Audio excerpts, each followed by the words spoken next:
दैत्यराज बलि के 100 पुत्र थे, जिनमें वनासुर सबसे बड़ा था। वनासुर न सिर्फ आयु में ही अपने अन्य भाइयों से बड़ा था, अपितु बल, गुण और ओजस्विता में भी उन सबसे बढ़ चढ़कर था। उसके 1000 भुजाएं थी।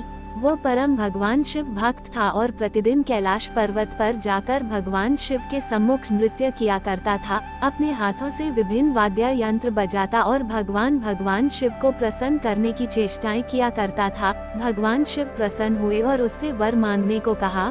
बोलो पुत्र, क्या वर मांगते हो? वनासुर बोला, भगवान, मेरे मन में किसी दुर्बल की उत्पीड़ित करने की अथवा देवताओं पर विजय प्राप्त करने की तनिक भी कामना नहीं है। यदि आप मुझसे प्रसन्न हैं तो मुझे ये वर दीजिए कि आप मेरे नगर के रक्षक बन जाएं। इससे मुझे आपका प्रतिदिन सानिध्य प्राप्त होता रहेगा। तथास्तु कहकर भगवान शिव अंतर्धान हो गए। अपने दिए गए वरदान के फलस्वरूप भगवान शिव और माता पार्वती कैलाश छोड़कर दैत्यपुरी शोणितपुर में आकर बस गए। वनासुर की एक पुत्री थी जिसका नाम उषा था। वह माता पार्वती से संगीत की शिक्षा प्राप्त करने लगी। उषा यौवन काल की दहलीज पर पहुंच चुकी थी। एक दिन उसने भगवान शिव माता पार्वती को एकांत में रमन करते देखा तो उसके मन में वासना पैदा होने लगी। वो पति प्राप्त करने की इच्छा करने लगी। माता पार्वती उसे संगीत की शिक्षा देती तो उषा का शिक्षा में मन न लगता। उसे भांति भांति के विचार सताते रहते। माता पार्वती उसके विचारों को समझकर बोली, क्या बात है उषा, आजकल तुम्हारा ध्यान कहाँ कहीं और अटका रहता है। मैं समझ गई तू पति प्राप्त करने की कामना करने लगी है। थोड़े दिन धैर्य रख बेटी, अपने में तुझे एक पुरुष दिखाई देगा, वही भविष्य में तेरा जीवन साथी बनेगा।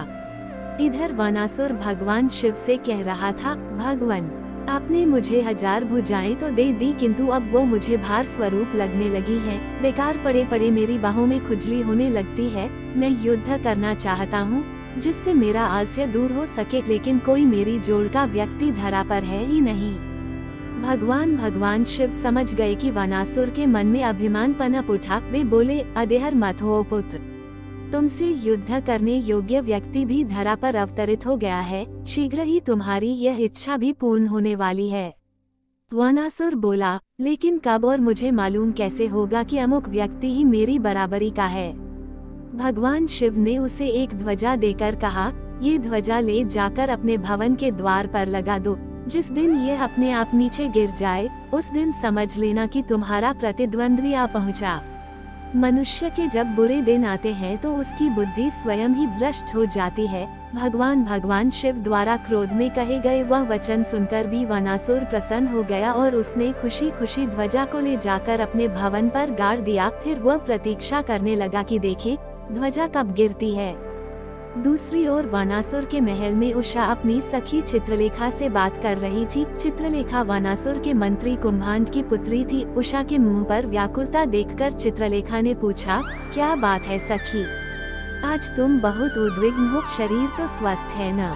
उषा ने आह से भरते हुए कहा, मेरे शरीर को कुछ नहीं हुआ है चित्रलेखा, मैं एक स्वप्न को लेकर व्याकुल हूँ। रात स्वप्न में मैंने देखा कि एक परम तेजस्वी कामदेव के समान सुंदर युवक से मेरा विवाह हो गया है। फिर जब सपना टूटा तो सब कुछ गायब था। कुछ भी हो सखी, मैं तो तन मन से उस युवक को अपना पति मान चुकी हूँ। माँ भगवती ने भी मुझसे यही कहा था कि एक पुरुष तुझे स्वप्न में दिखाई देगा, वही तेरा पति बनेगा। तू मेरा एक काम कर दे। चित्रलेखा बोली, कहो राजकुमारी, तुम्हारा हर काम करके मुझे अतीव प्रसन्नता होगी, तुम काम तो बताओ। उषा बोली, तू तो चित्रकार है, अपनी कल्पना से कुछ ऐसे युवकों के चित्र बना जैसे मैंने तुझसे उस स्वप्न पुरुष के बारे में बताया है, फिर मैं उसे पहचान लूंगी। चित्रलेखा ने अपनी कल्पना के आधार पर चित्र बनाने आरंभ कर दिए और उन्हें उषा को दिखाने लगी। अंत में एक चित्र को देखकर उषा खुशी से चिल्ला उठी, यही है, बिल्कुल यही है सखी, यही युवक रात को मेरे सपने में आया था। चित्रलेखा चित्र को गौर से देखने लगी। मायावी दैत्य की पत्नी होने कारण चित्रलेखा स्वयं भी बहुत मायाविनी थी। उसने अनिरुद्ध को पहचान लिया। अरे ये तो अनिरुद्ध का रेखा चित्र है सखी। अनिरुद्ध प्रद्युम्न का पुत्र है और श्री कृष्ण का पौत्र है। वे लोग द्वारिका में रहते हैं।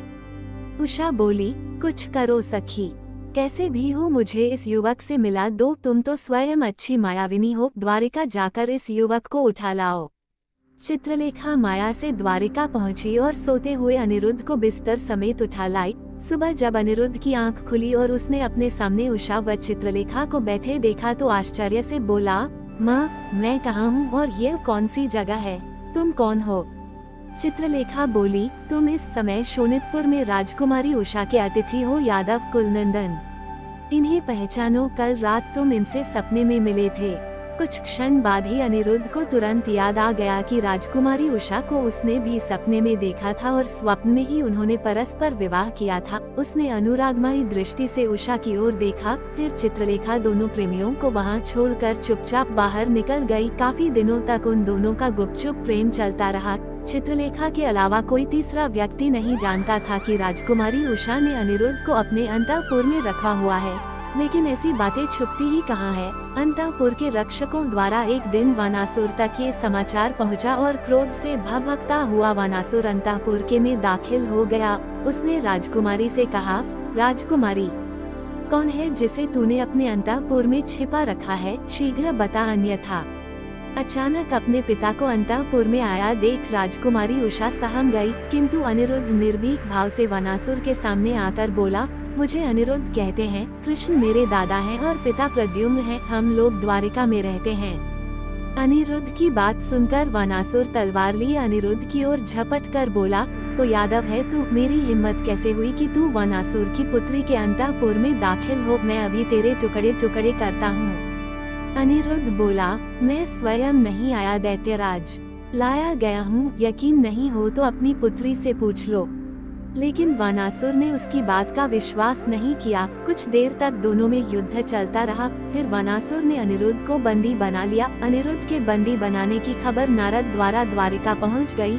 ये खबर सुनकर यादवों में क्रोध भर गया। कृष्ण अपनी सेना सहित शोणितपुर पर आक्रमण करने के लिए चल पड़े। यादव सेना और दैत्य सेनाएं आपस में भिड़ गईं। कृष्ण और वानासुर में भयंकर युद्ध छिड़ गया। दोनों ओर से अनेक प्रकार के अस्त्र शस्त्रों का प्रयोग किया जाने लगा। वानासुर के पुरपालक होने के कारण वानासुर की ओर से भगवान शिव भी अपने गणों सहित मैदान में आ डटे। लेकिन कृष्ण के तीखे बाणों और सुदर्शन चक्र की मार से घबराकर दैत्य सेना भाग खड़ी हुई। भगवान शिवगण भी पीछे हट गए और स्वयं भगवान शिव भी कृष्ण के अमोघ अस्त्र से बेहोश हो गए। फिर श्री कृष्ण ने अपने चक्र से वानासुर की भुजाएं काटनी शुरू कर दी। उसकी भुजाएं कट कट कर जमीन पर गिरने लगी, पर तभी भगवान शिव की बेहोशी टूट गई। वे कृष्ण के पास पहुंचकर बोले, आपका चक्र अमोघ है, किंतु मैंने इसे अभय दान दिया है।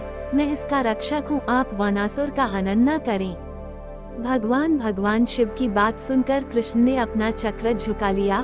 फिर बोले, आपका प्रिय मेरा भी प्रिय है, देवाधिदेव। मैंने नरसिंह अवतार लेते समय प्रहलाद को वचन दिया था कि उसके किसी भी वंशज का वध नहीं करूंगा, लेकिन इसने आपका अपमान किया है देव। इसे दंड तो मिलना ही चाहिए। इसके अधिकांश भुजाएं तो मैंने चक्र से पहले ही काट दी हैं, किंतु जीवन दान तो तभी मिल सकता है जब ये चतुर्भुज रहकर आपकी सेवा करे। ये कहकर कृष्ण ने वानासुर की शेष भुजाएं भी काट दी और 1000 भुजाओं में से उन्होंने सिर्फ 4 भुजाएं शेष छोड़ दी। फिर वानासुर ने अनिरुद्ध और उषा का विवाह कर दिया। दोनों के विवाह बंधन में बंधने के बाद वानासुर ने शोणितपुर छोड़ दिया और भगवान शिव के साथ ही उनके धाम कैलाश पर्वत पर चला गया। वह जब तक जिया भगवान शिव की आराधना में लीन रहा और मरने के बाद उसे भगवान शिव लोक में स्थान मिला। अगर आपको यह भगवान शिव की कथा अच्छा लगा हो तो चैनल को सब्सक्राइब करना न भूलें, ताकि इसी तरह की वीडियो आपको समय समय पर मिलती रहे। और कमेंट बॉक्स में